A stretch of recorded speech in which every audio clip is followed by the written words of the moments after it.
இந்த விழா மகளிர் விழா பார்த்தாக்க இது ஒரு குடும்ப விழாவாக என் மனதுக்கு தோன்றுகிறது.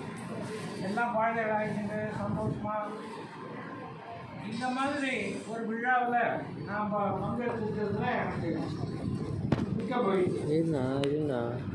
இப்போ மகளிர் விழாவை நம்ம ஏன் கொண்டாடணும் அப்படின்னு சொன்னால் என்னுடைய கருத்து, இந்த இந்திய நாட்டின் தூண்களே பெண்கள் தான். எப்படி சொல்றீங்க அப்படின்னா, என்னை பொறுத்த வரைக்கும் எனக்கு அம்மா தான் தெரியும்.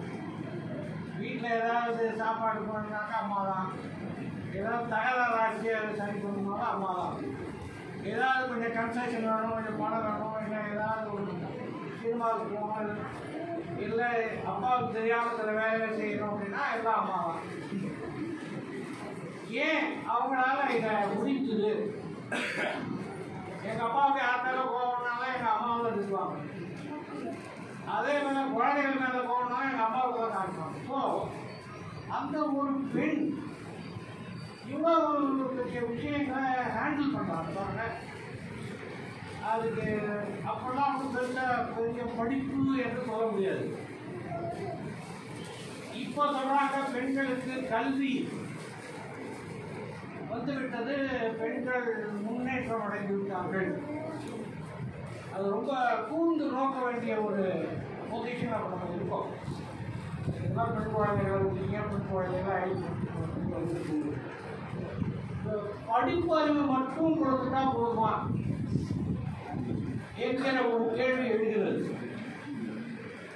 இப்போ எங்க சமுதாயத்தில் பொண்ணு பார்க்கறது கஷ்டமா இருக்கு, இது உண்மை. நாங்கெல்லாம் போய் பொண்ணு பார்க்கும்போது எங்கள் அப்பா அம்மா ஒரு 4 பொண்ணை அழைச்சிட்டு போய் காமிப்பாங்க. சரி போய் லெட்டர் போடுறோம் அப்படின்னு சொல்லிட்டு வருவோம். அது ஒரு பொறுமை. இப்போ என்னடான்னா தலைகீழ மாறி ஒரு பொண்ணு 4 பையனோட கான்ஃபரன்ஸ். இதை வந்து இதான் உண்மையாக நடக்குது. பர்டிகுலர்லி எஜுகேட்டட் அந்த பையனோட பேசணுங்க, 2 பேரும் 3 தடவை மீட் பண்ணுறாங்க, 4 தடவை மீட் பண்ணுறாங்க. அப்படியும் அவங்களோட ஒருத்தருக்கு ஒருத்தர் ஒரு முடிவு செய்ய முடியவில்லை. இது பெண்கள் முன்னேற்றமா?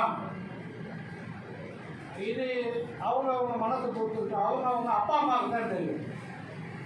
இப்போ அப்பா அம்மா முடிவு பண்ண